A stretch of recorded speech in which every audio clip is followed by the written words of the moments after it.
Vamos lá, meus irmãos, continuando aqui, nosso quinto dia de aula, hoje o terceiro dia de gestão eclesiástica. Estamos no último bloco. Vamos lá. Então, continuando aqui o nosso slide, por essa razão, pastor, o contexto social foi favorável. Vamos imaginar, isso que é legal, vamos imaginar que houvesse um avivamento poderoso que tivesse varrido a nação brasileira nas décadas de 40, 50 e 60. Você acha que a teologia da prosperidade tinha ganhado expressão como ganhou? De jeito nenhum. Porque não seria um terreno fértil. Não seria um terreno fértil para eles.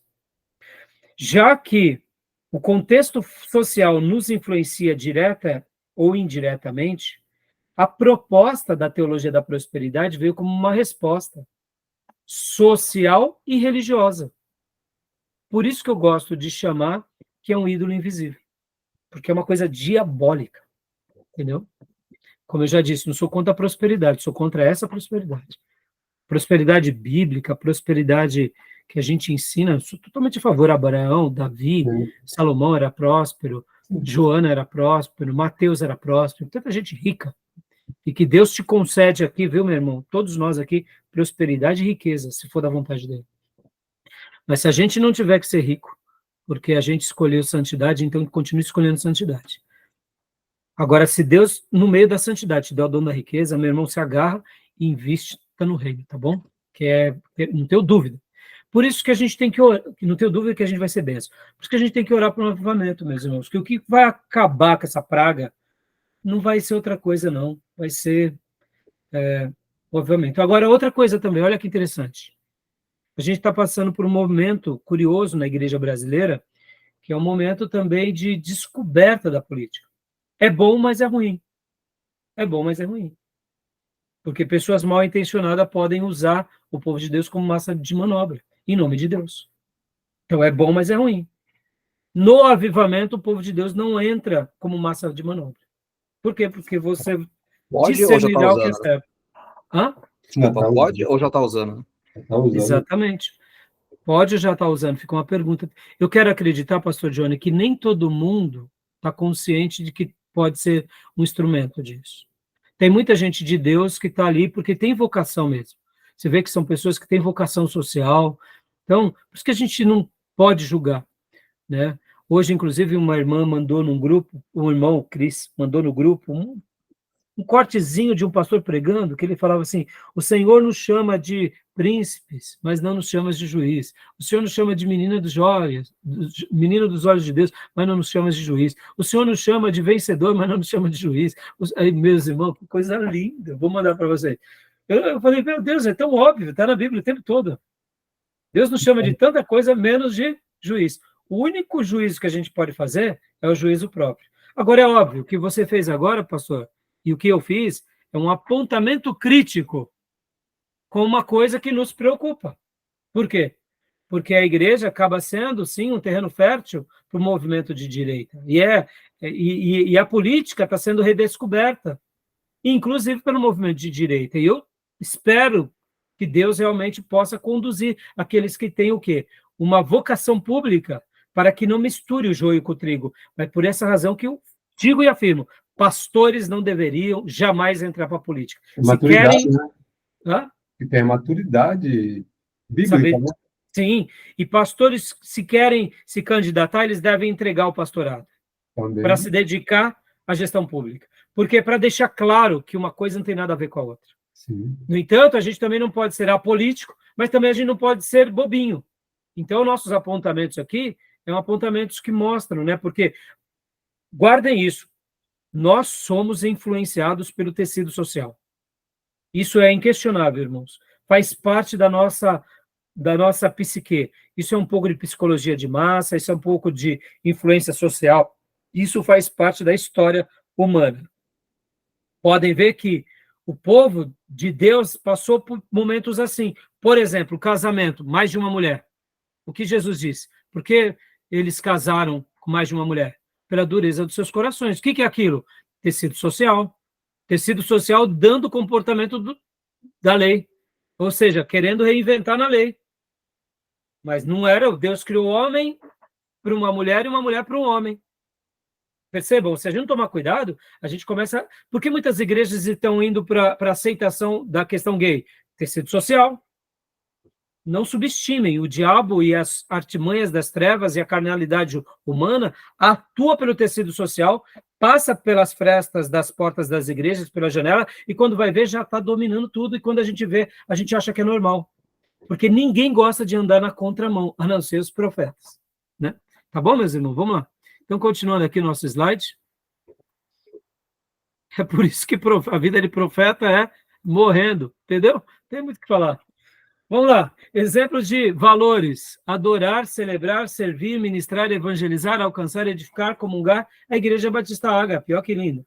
Ou seja, a igreja do pastor Bill Hybels tinha aqueles 5 valores, que era evangelismo, edificação, vida de comunidade, serviço e generosidade. Eu acho cada uma mais linda que a outra. Tá bom, meus irmãos? Aqui ficam os exemplos.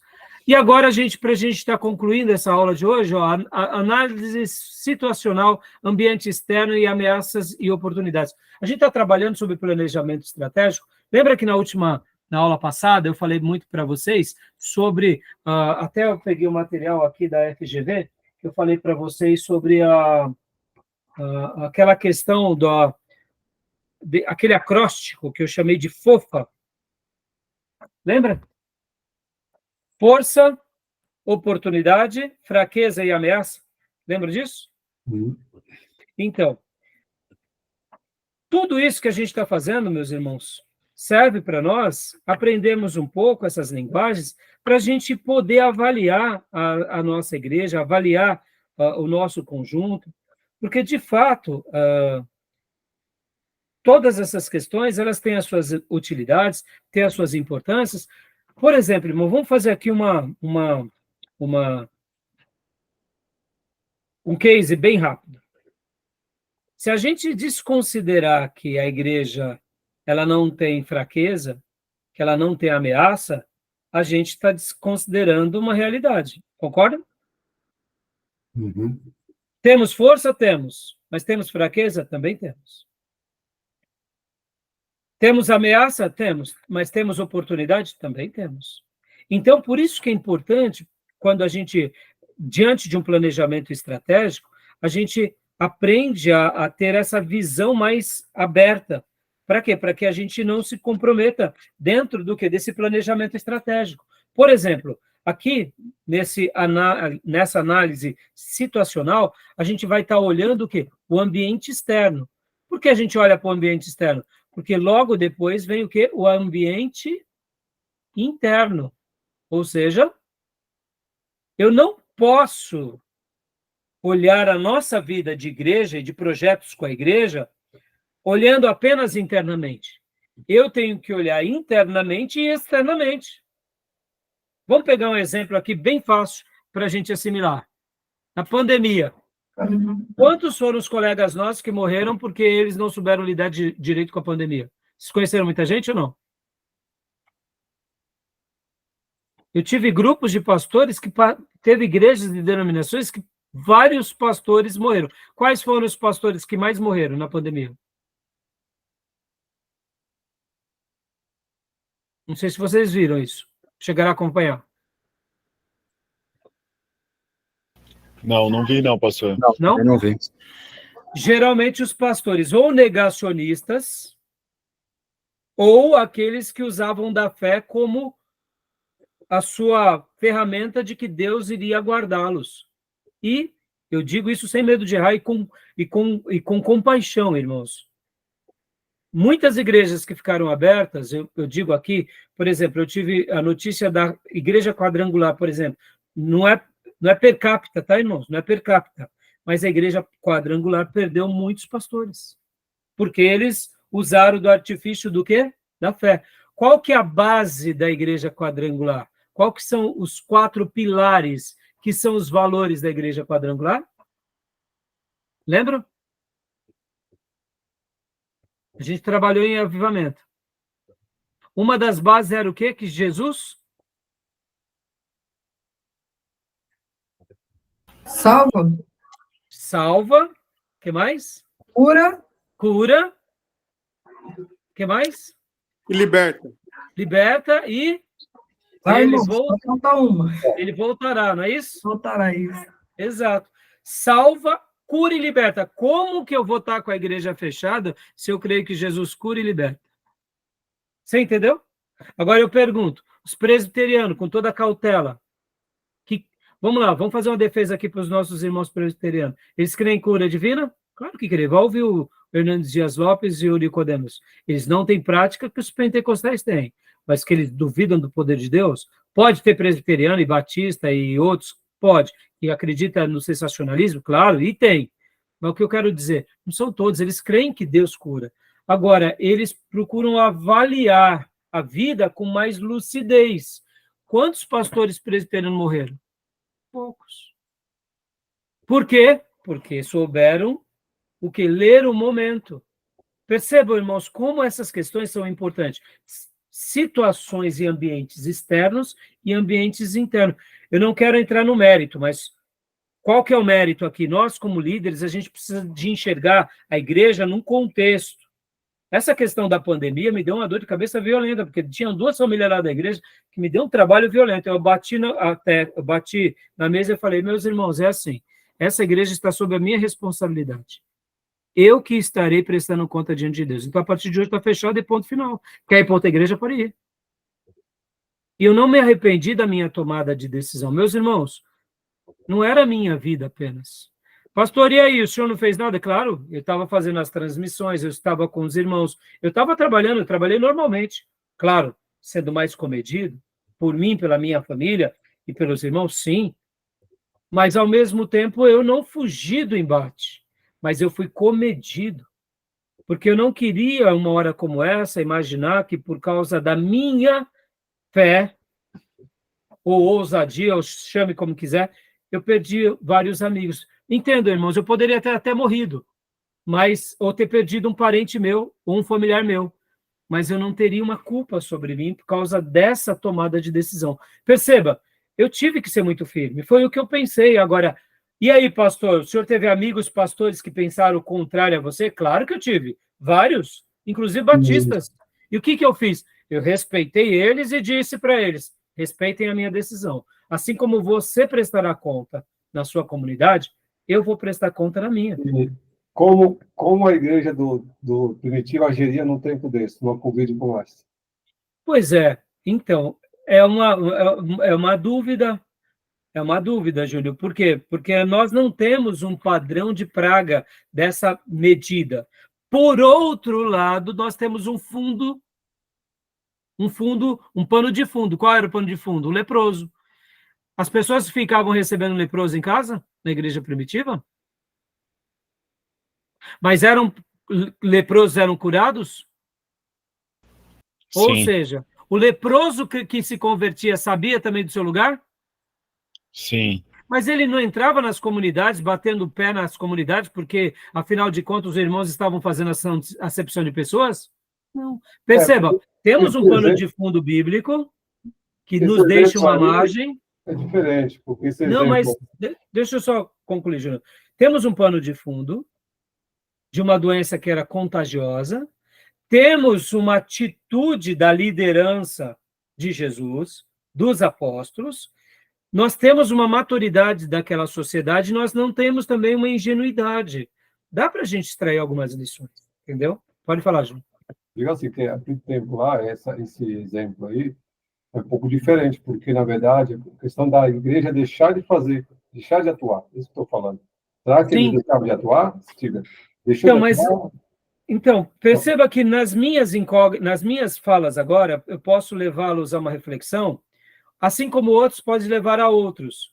Mas o que eu quero dizer, Júnior, é assim, que de uma forma geral, a Bíblia não trata disso de uma forma tão clara, mas mostra que todos eles que tinham lepra, havia sim uma cura, mas era Deus quem fazia, e se Deus fizesse, o sacerdote autenticava, Jesus também realizou cura sobre isso, os apóstolos também, mas ao mesmo tempo a gente não vê, por exemplo, uma fé ingênua na igreja primitiva. E é isso que eu quero dizer. Existia nos dias da igreja primitiva os leprosários, e a gente não vê eles decretando fé estúpida, curando os leprosários. Por isso que a gente, por exemplo, vê que em coisas que geram demandas e discussões e dúvidas, a gente tem que saber discutir. A gente não pode rotular nem que um é exagerado e está certo, nem... Por isso que nesses casos entram a lei da licitude e da conveniência. O que é lícito e o que convém para uns não é lícito e convém para outros. Eu não estou querendo aqui dizer que quem fechou as igrejas está certo e quem abriu está errado. E não, eu não estou querendo dizer com isso, mas eu digo lei de licitude e conveniência. Aquele irmão que não foi para a igreja, que ele está em pecado, aquele que foi estava mais santo, Porque licitude e conveniência. Aí tem muitas implicações também. Tem muitos que fecharam mais com medo de tomar multa do que propriamente de ser contaminado. Então, eu, no caso, a questão principal minha foi o quê? Se tivéssemos que tomar multa, íamos continuar fazendo. Eu não estava com medo disso. Agora, eu tentei, sim, ser cauteloso e, da minha experiência, foi benéfica. Mas eu também não censurei os amigos que abriram e vários membros morreram. Porque, como eu disse, Júnior, licitude e conveniência. É o que Deus pôs no coração de cada um. Por isso que, nessa hora, eu, como pastor batista, até nisso me beneficiei. Porque se estivesse debaixo de uma igreja que fosse de um governo episcopal e falasse, abra, Raimundo, aí eu ia expor a minha opinião, eu ia falar, e aí eu ia ter que abrir, porque eu ia estar debaixo daquela autoridade, mas eu ia expor, falar, não, eu não acho legal, a sede nossa disse para abrir, mas eu não acho bom, porque assim foi o que eu pensei naqueles dias. Irmãos, aqui, deixa eu só até dizer aqui, não tem problema, isso é público, eu tomei 2 vacinas. Por que eu parei de tomar as vacinas? Não é negacionismo, mas a minha reação no meu corpo foi ruim. Eu senti mudanças no meu corpo, eu parei. Antigamente eu tomava vacina da gripe, eu não tomo mais, já tem uns 8 anos. Depois que eu comecei a tomar vacina da gripe, que foi em 2010, senti que meu corpo mudou. Meu corpo tem uma reação que eu não sei te explicar, mas eu sei de uma coisa. Hoje, com 52 anos, eu estou melhor do que eu estava tomando essas vacinas. E eu estou melhor do que antigamente, porque hoje eu pus atividade física como algo para mim. Então, hoje eu consigo, por exemplo, correr 10 quilômetros, coisa que aos 30 anos de idade eu não fazia. Então, existem coisas assim que eu criei o meu jeito de me proteger. Para mim, para o meu lar. Agora, eu sou contra quem tomou todas as vacinas, que vai tomar vacina de dengue, não. Não sou, não. Eu só tenho as minhas críticas, entendeu? Eu não sou negacionista, já tomei muitas vacinas, vou ao médico, tomo remédio, mas, assim, tem coisas que a gente tem que aprender com a vida, né? Mas, como eu disse para vocês, eu tomei 2 vacinas, senti coisas mudaram no meu corpo. Por isso, eu não quis tomar mais. Tá bom? Então, fica aqui a minha fala, tá?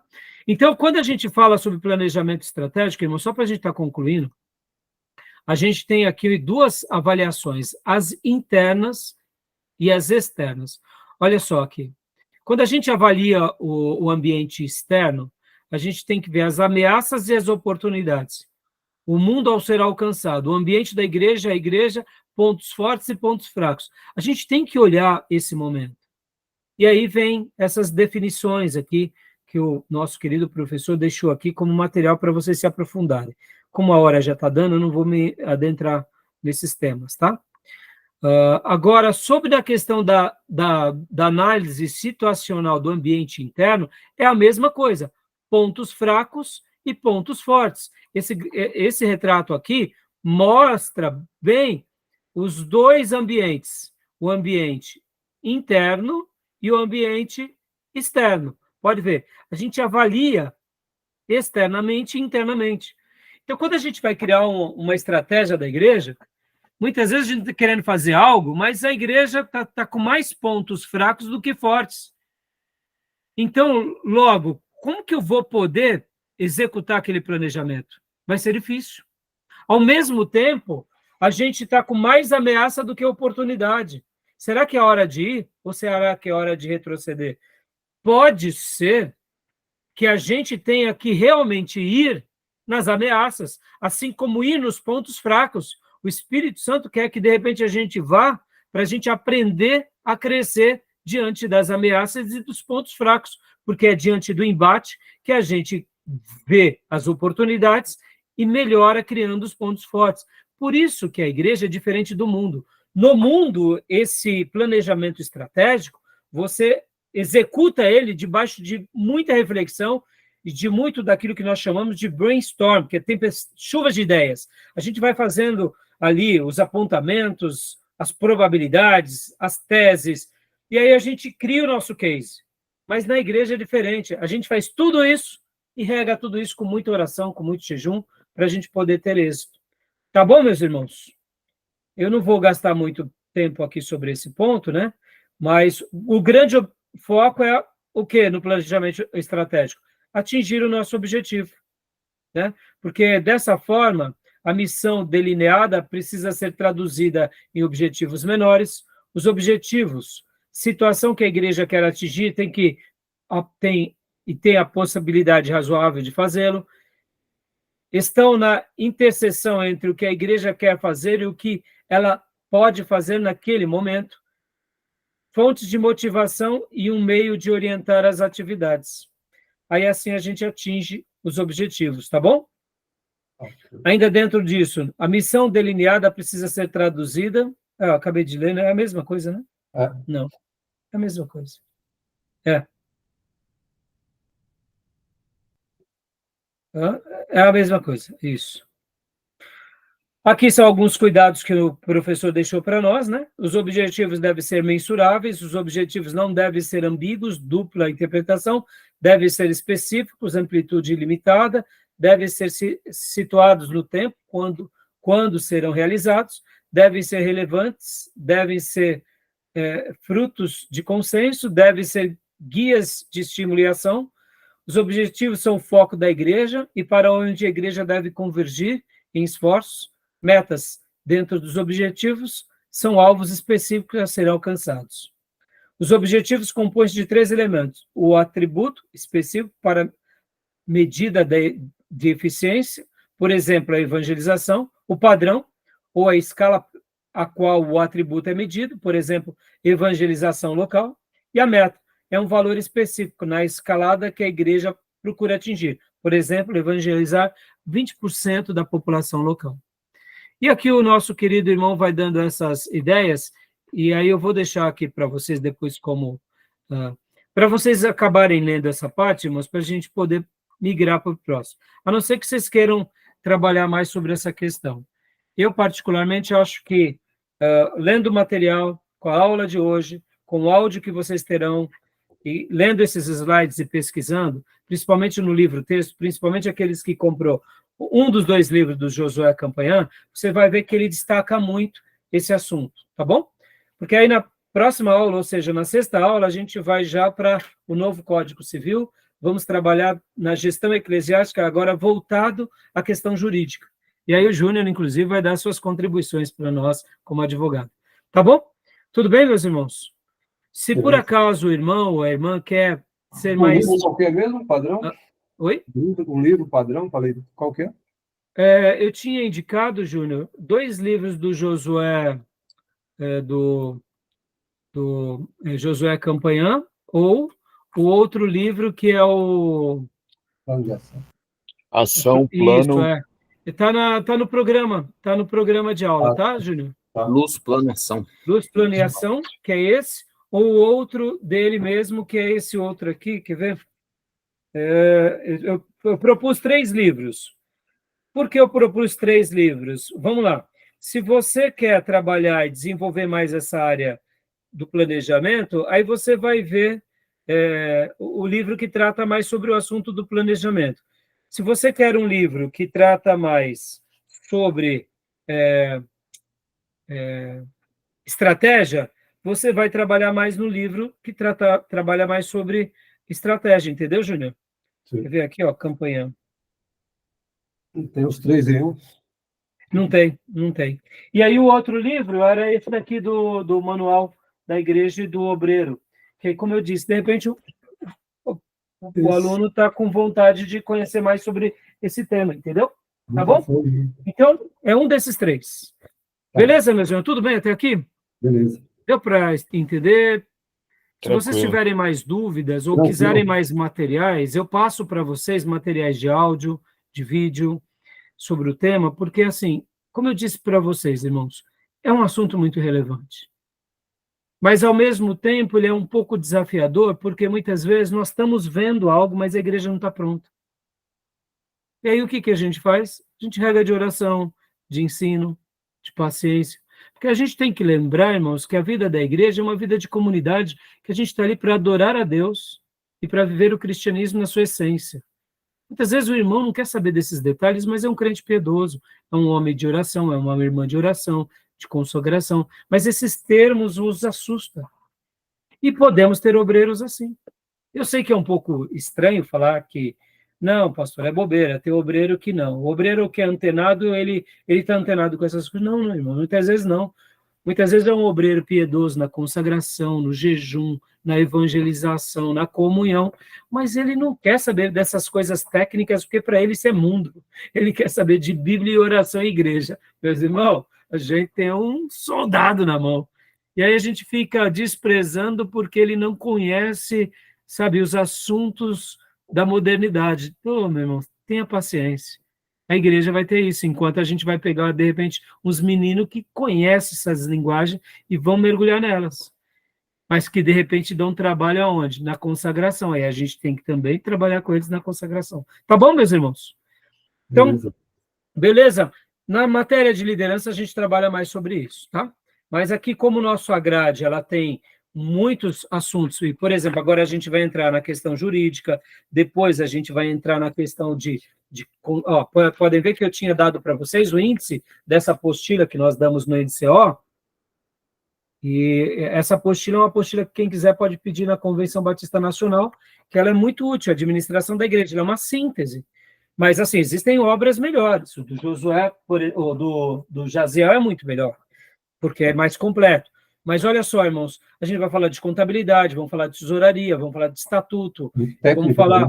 E eu quero também falar um pouco de tecnologia com vocês, que é gestão eclesiástica. Então, quer dizer, nós temos mais 4 aulas para a gente zerar esse bloco. Na próxima aula, vamos falar sobre assuntos jurídicos e questões de secretaria, que estão ligadas às questões jurídicas, e depois a gente vai para contabilidade. São administração eclesiástica, tá bom? Fechou? Irmãos, o pastor trabalha muito, viu? Vocês estão pensando que a gente fica aqui só lendo livro, né? As técnicas de uma igreja, né? De uma instituição. As técnicas de uma igreja, instituição. Né? Vocês não imaginam como isso tudo é espinhoso. E se a gente não souber caminhar bem, a gente acaba se enroscando, tá bom? Então, meus irmãos, Deus abençoe. Querem tirar alguma dúvida? Alguma dúvida? Não, tranquilo. Tudo tranquilo? Então, que Deus continue abençoando e guardando cada um dos meus irmãos. E, querendo Deus, nos vemos na quinta e com as ovelhinhas nos vemos amanhã, no nosso culto de oração. Ok. Deus abençoe, meus irmãos. Graças a Deus. Graças a Deus, gente. Bom descanso. Boa noite. Boa noite, boa noite. E o trabalho